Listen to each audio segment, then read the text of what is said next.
This story was sent in by Aaron from Cleveland, Ohio.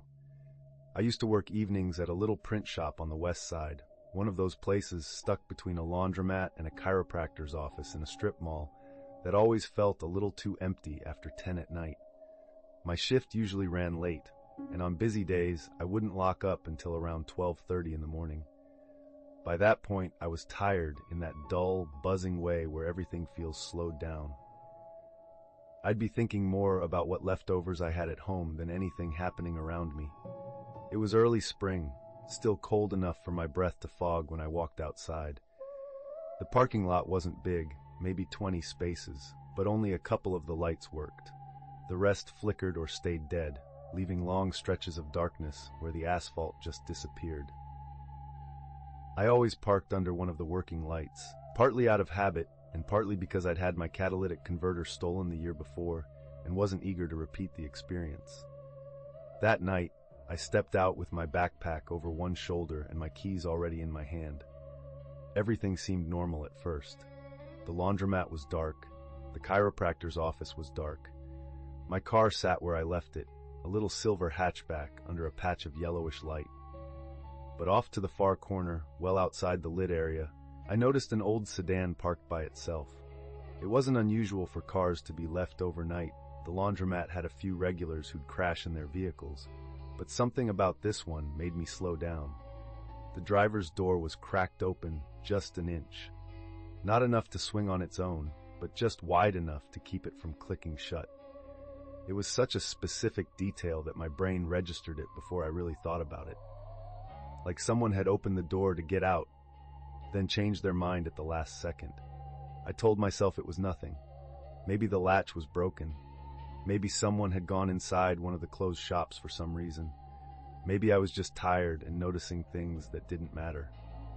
I started walking across the lot, my boots making sharp little taps on the pavement. Then the door creaked, almost silently, but loud enough in the stillness that I froze mid-step. It eased open another few inches.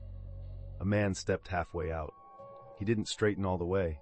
He stayed hunched, head low, like he'd been curled up inside and was unfolding himself just enough to look around. His face was shadowed, but I could make out the shape of him. Thin, maybe late 30s, wearing a jacket that looked too bulky for his frame. He didn't say a word. He just watched me. One foot came out onto the pavement. He shifted his weight like he was about to move, maybe stand up fully, maybe take a step in my direction. I couldn't tell. It was one of those moments where your brain jumps between explanations. Maybe he needs help, maybe he's confused, maybe he's just another person killing time in their car. But the way he leaned forward just slightly reminded me of someone poised at the start of a sprint. I forced myself to keep walking, trying not to speed up, but definitely not moving casually anymore. My palms were sweating around my keys. I kept glancing over without fully turning my head. He stayed halfway out of the car, still staring, still hunched. When I reached my hatchback, the feeling got sharper, like pressure building behind my ribs. I unlocked the door with a beep that sounded way too loud, and the moment it chirped, the man suddenly moved. He ducked back into his sedan and pulled the door shut with a soft but deliberate thud. For a second, the lot was silent again. Then the engine of the sedan rumbled to life, but the headlights didn't turn on. I got into my car fast and locked the doors. My hands were shaking just enough that I almost dropped the keys. When I started backing out, I saw movement in my rearview mirror, the sedan creeping forward in the dark, matching my slow reverse like we were tethered together. I tried to rationalize it. Maybe he was leaving at the same time. Maybe he was nervous too. Maybe I'd made him uncomfortable by staring. But every time I adjusted my angle, he adjusted his. When I braked, he braked. When I inched back again, so did he. The headlights staying off was the part that finally shut down the whole internal debate. Nobody pulls out of a dark lot after midnight with their lights off unless they're trying not to be seen. I felt this jolt of panic, sharp and cold. Instinct took over. Instead of backing out the rest of the way, I cranked the wheel hard and pulled forward, cutting across two empty spots toward the exit lane. The sedan kept coming for a few feet, like he was going to follow, then stopped abruptly. No flash of headlights, no attempt to turn, just stillness. I didn't wait to see anything else. I drove straight out of the lot and didn't slow down until I hit the main road, the one with streetlights and cars still passing even that late. Only then did I check my mirrors. Nothing behind me. I kept expecting to see the sedan slipping in from a side street, but it never happened.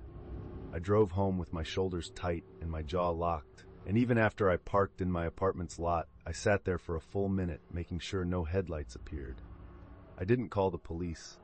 I didn't have a plate or a description beyond a dark sedan and a man I barely saw. It felt pointless. But something changed for me that night. Ever since, I can't cross a dark parking lot without scanning for cracked doors or cars sitting too quietly in the shadows. I check for movement behind windshields. I look for silhouettes that shouldn't be there. It's a habit I can't break, because now I know how easy it is to walk past someone who's been waiting in the dark, door cracked open just an inch, listening for footsteps like yours. This story was sent in by Melissa T. from Flagstaff, Arizona.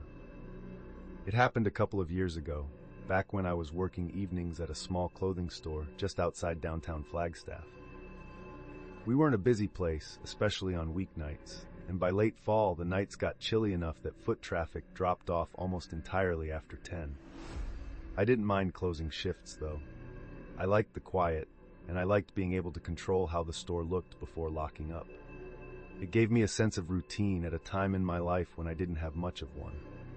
That night, I remember feeling more drained than usual. I think it was around 11:45 p.m. I had been on my feet since the afternoon, and by the time the last customer wandered out, my legs were aching in that dull, familiar way they do after a long retail day. I locked the front doors, did the usual sweep along the floor sets, folded a few sweaters that people had just tossed back onto tables, and did that quick glance around you get used to. Lights, displays, dressing rooms, all empty. The store felt calm. Too calm, maybe. You notice things more sharply when it's late and you're alone. The HVAC clunks, the hum of the fluorescent lights, even your own footsteps start to feel louder. But it was just part of closing, and I'd heard it all 100 times. I headed to the stockroom to finish the last bit of inventory before I could shut everything down and go home. The stockroom light has this faint buzz to it, like a dying bee trapped in a jar. I flicked it on, grabbed the clipboard from the shelf, and started checking boxes one by one. That's when I noticed something off. Right in the middle of the stockroom floor was a half-unpacked box, just sitting there, not on the table, not near the wall, dead center, like someone had set it down intentionally. The lid was peeled back and one of the plastic-wrapped shirts inside was halfway pulled out. I remember standing there for a good couple of seconds, just staring at it. I hadn't touched that shipment yet. I knew exactly which boxes I'd opened earlier, and this wasn't one of them. It wasn't even in the same section. My brain immediately tried to patch together logical explanations. Maybe I forgot I moved it. Maybe my manager left it earlier during her shift. Maybe one of the customers somehow slipped into the back room when I wasn't looking. But that last thought didn't even make sense. The door chimes would have gone off, and I always kept that door propped closed. Still, I tried not to freak myself out. I bent down to push the box out of the walkway. That's when I heard it, a soft shuffle, like rubber soles dragging lightly across linoleum. It came from behind one of the tall rolling racks near the corner of the room, the kind with jackets hanging on both sides. I froze in this awkward crouch with my hand on the cardboard, and for a moment I held my breath, wondering if I'd imagined it. Then I heard something worse. Breathing. Slow. Steady. Not panicked, not winded. Just someone breathing in a controlled way, like they were trying not to be heard, but weren't doing a great job of it. I didn't stand up right away. I stayed crouched, staring at that rack, trying to listen past the thudding in my ears. The first thought that hit me was that a customer had hidden in the store before closing, maybe trying to shoplift. But that didn't line up either. The place had been empty for at least 20 minutes before I locked up. And if someone was hiding, why come into the stockroom? I slowly straightened up and took one tiny step backward. My shoes squeaked on the floor, and I heard the breathing pause for half a second. Then the rack shifted just a little, not enough to tip or make noise, just a slight movement, like someone leaning their weight against it. That was the moment every hair on my arms lifted. I kept backing up, keeping my eyes locked on that corner. I didn't want to turn my back. I didn't want to speak. I didn't even want to swallow because I was scared the sound would carry. My hand fumbled behind me for the stockroom door. When my fingers found the edge, I slipped through it and eased it shut, trying not to let it slam. The second the latch clicked, I bolted. Full sprint through the sales floor toward the front doors. I didn't look back. I didn't grab my purse. I didn't even hit the lights. I just unlocked the door with shaking hands, shoved it open, and burst into the parking lot, where the overhead lamps made everything feel brighter and safer than it actually was. I stood there for a long minute, trying to calm down, listening for anything inside the store. The automatic lights near the front windows stayed still. Nothing moved. I called 911 from outside, feeling a little embarrassed but too shaken to care. When the officers finally arrived, they searched the store top to bottom. Stockroom, bathroom, racks, even the crawl space above the ceiling tiles. They found nothing. They asked me over and over if I might have left the back door unlocked, or if maybe a coworker had come in earlier. But the box in the middle of the room stuck with me. It wasn't something that would shift on its own. Somebody had put it there. They didn't find footprints or handprints or anything useful. They said it was possible someone had slipped out while I was running to the front, but they couldn't be sure. I didn't sleep much that night. For weeks, every little noise in the store made my chest tighten. I kept imagining that breathing, that slow, controlled pace, just a few feet away from me, with only a rack of jackets between us. I'm still at the same job, but I don't close alone anymore. And even when someone's with me, I always check behind every rack before shutting off the lights. I never leave boxes in the middle of the stockroom, either. And some nights, when I'm locking up and the place is dead silent, I catch myself listening, wondering if I'll ever hear that slow breathing again, waiting in the dark. This story was sent in by Jonah Late from Boise, Idaho. For a couple of years in my mid-20s, I worked a graveyard shift cleaning office floors in downtown Boise. It wasn't glamorous, but it paid well enough, and the schedule suited me. I've always been more alert at night, and there was something almost peaceful about pushing a floor machine down long, empty hallways while the rest of the city slept. Most nights, I'd clock out right around 1 a.m., when the building felt like a giant concrete shell with all the life drained out of it. The building I worked in was 8 floors, with mostly accounting firms and small tech startups. By midnight, everyone was long gone except maybe one security guard downstairs who usually watched old action movies on his phone. The upper floors, especially 7 and 8, had this crisp, overly filtered HVAC hum that made it feel like being inside an unplugged refrigerator. I was used to that kind of quiet, but every now and then it would play tricks on my nerves. A clang from a settling duct, a copier warming itself for no reason, just enough noise to make you glance over your shoulder. That night had already been slow and tiring. I'd done 2 extra floors because a coworker called out sick, so by the time I finished the 8th floor, I just wanted to go home. My eyes were still a little blurry from the floor cleaner fumes, and my shoulders were stiff. It was about 1:10 a.m. I remember checking because I was already calculating how long it would take me to get home and shower before crashing. I packed up my cart, locked the supply cabinet, and walked over to the elevator. The hallway lights were on motion sensors, and they dimmed while I was cleaning. When I stepped toward the elevator, they flicked back to full brightness, and that sudden jump of light made everything feel overly sharp and exposed. I hit the button. The elevator dinged right away, which told me it had been sitting on the 8th floor for a while. When the doors slid open, the lights inside weren't fully on. They flickered, not violently, just this weak, stuttering pulse like they were trying to warm up. I'd seen that before in older elevators, so at first I wasn't concerned. I stepped inside, pulled my backpack off one shoulder, and hit the lobby button. The doors started to close, got about an inch from touching, then reversed direction so gently it was almost like they were changing their mind. I glanced down at the floor, expecting maybe a stray piece of mop string or something had drifted into the sensor. Nothing. The threshold was spotless. I tried again. The doors moved in, Same slow slide, then stopped just short again and opened back up. I waved my hand through the sensor. Nothing changed. At that point, I was annoyed more than anything. Elevators in older buildings can be temperamental. Dust on the sensor, wiring issues, whatever. But something about the way the doors kept stopping at the exact same inch, like it was purposeful, made a little unease creep in. I stepped out and looked toward the sensor track to see if something was wedged inside it. Nothing obvious. That was when something flickered at the edge of my vision. A small, slow movement from down the hall, the far corner where the hall curved left toward the conference rooms. I turned my head, expecting maybe a janitorial cart someone had left out. Instead, I saw the heel of a shoe, just the back of it, sliding out of sight behind the wall.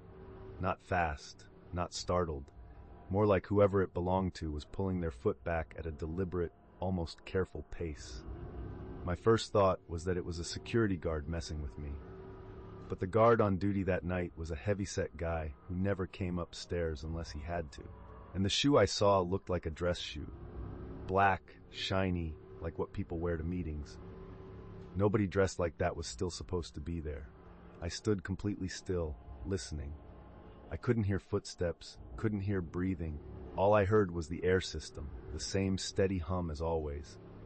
Then something clicked. The elevator doors weren't malfunctioning. Someone around that corner was holding the outer door open button.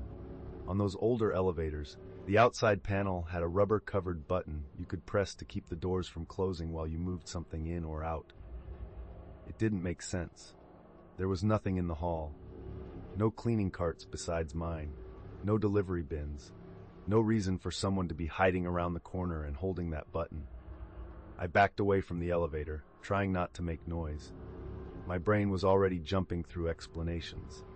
Maybe someone stayed late and didn't want to be seen. Maybe it was just a guy on the phone who ducked around the corner.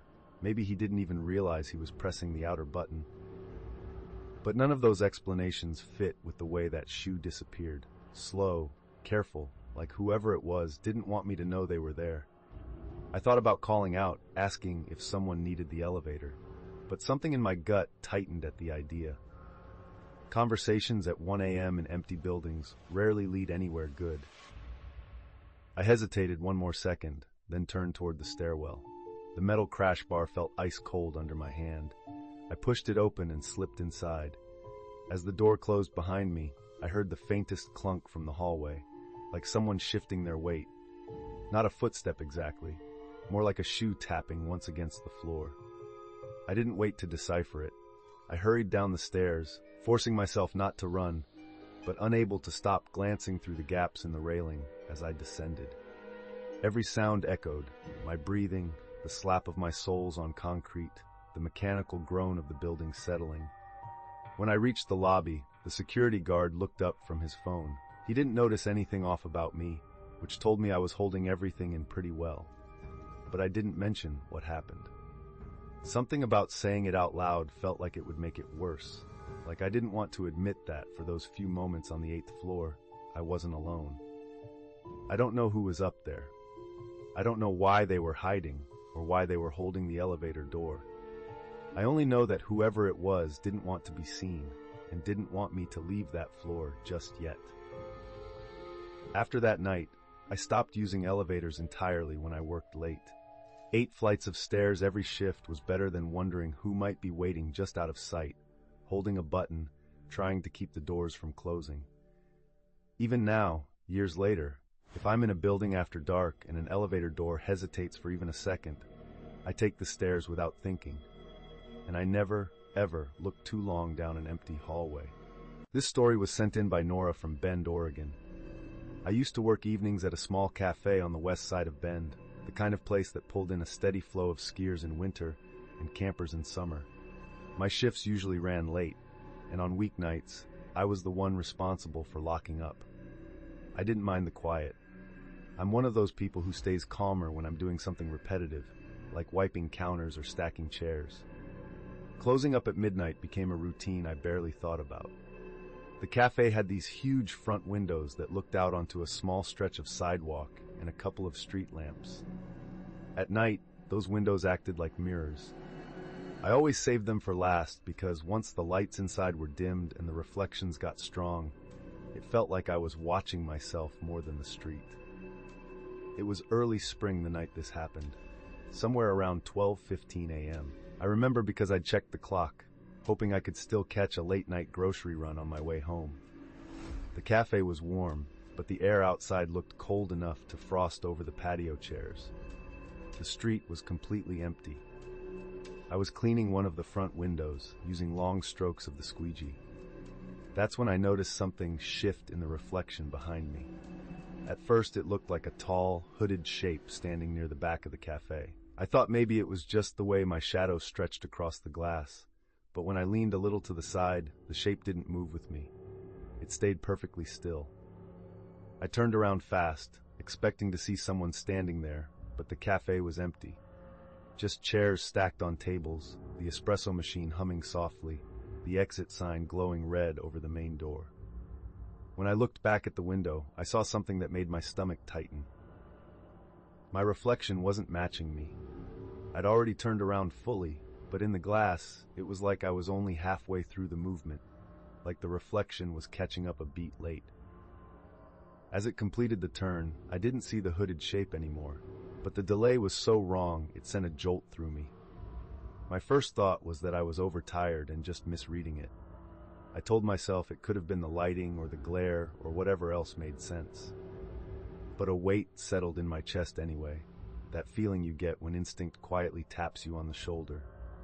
I stepped back from the window and wiped my hands on my apron, pretending I wasn't rattled. Then I went into the back room to grab my bag and keys. I moved faster than I meant to, and even though the room was small, I kept glancing over my shoulder like I expected someone to slip in behind me.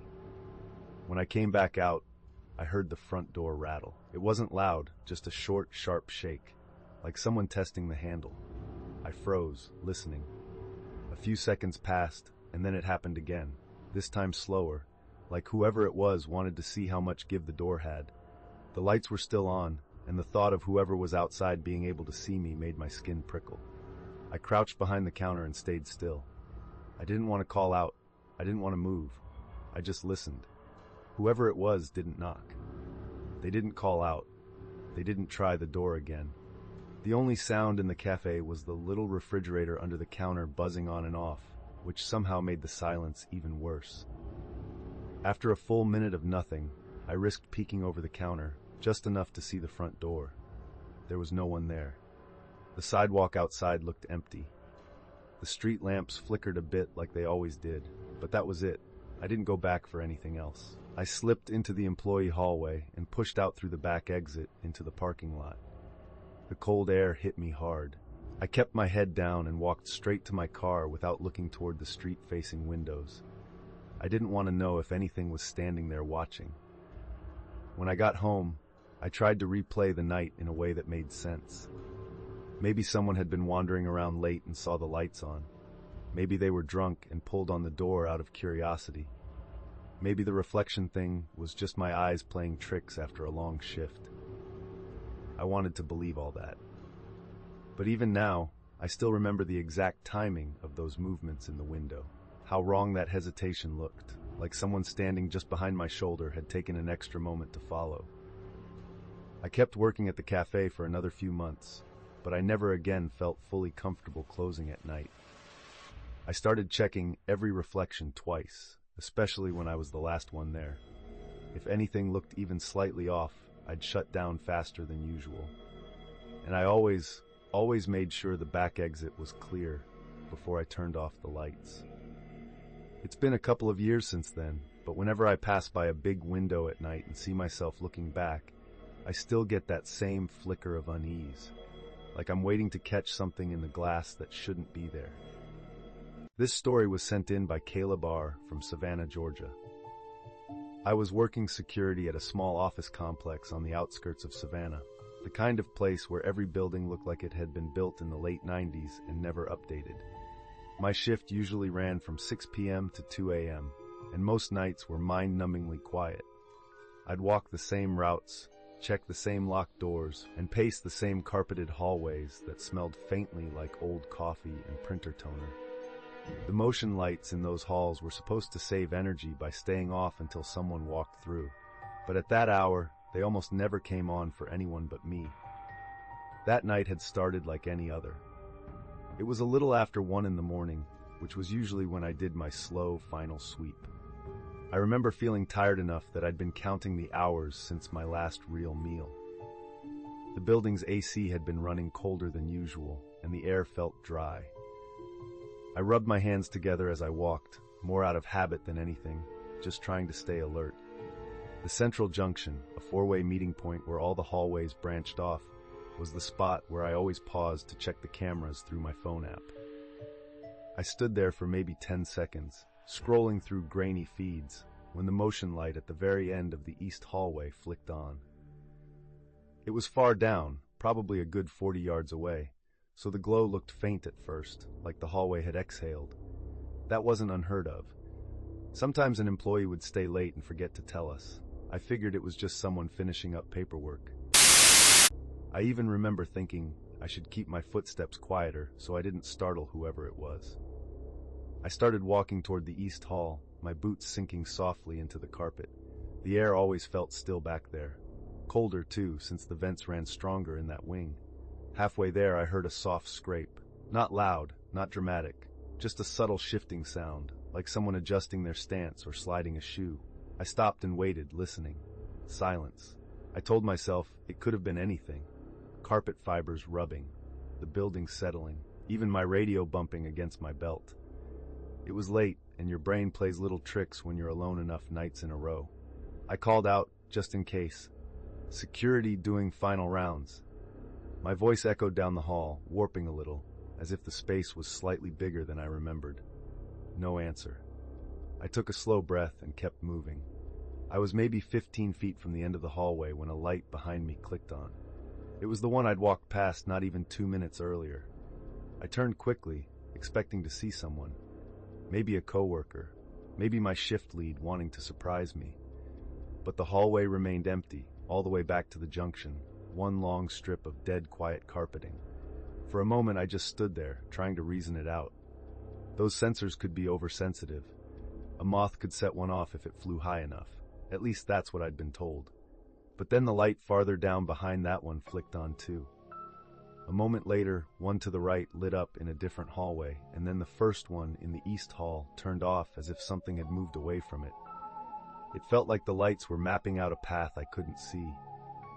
I felt that small scrape sound again. Or maybe I imagined it because I was already keyed up. But it seemed like it came from the east hall, the one I'd been heading toward. A slow, dragging sort of shift. Deliberate. Hello? I tried again, but even I could hear the hesitation in my voice. Nothing. More lights blinked on, this time in a looping pattern, one near me, one further away, one off to the left, then dark again. It didn't look random. It looked like someone was walking a circle around where I stood, keeping just far enough back that I couldn't see them. I kept turning, trying to catch even a hint of movement. A shadow, a footfall, anything. The air felt suddenly warmer, like the vents had shut off, and I could hear my own breathing louder than I wanted to. I gripped the flashlight on my belt, even though I didn't turn it on. I didn't want to break the silence more than I already had. The sensor light closest to me blinked off, then the one further behind me clicked on. That was when a sharp instinct hit me. Not dramatic panic, just the quiet certainty that someone was moving in that building. Someone who didn't want to be seen. I backed away slowly at first, then turned and walked toward the exit with a speed I hoped still looked professional on the cameras. I didn't run, but my stride sure wasn't leisurely. As I passed the lobby, the sensor in there stayed off. That part felt wrong to me for some reason, like the building itself was holding its breath. When I reached the glass doors, I pushed out into the humid night air and didn't let myself relax until I heard the lock click behind me. The parking lot was lit by those tall orange lamps that make everything feel like it's underwater. I stood beneath the brightest one and finally let myself breathe normally again. I called my shift lead and told him there was activity in the building. I didn't give details at first, just said someone might still be inside, maybe hiding. He pulled up 15 minutes later, and we did a sweep together. With two of us, it felt manageable. Predictable, even. We didn't find anyone.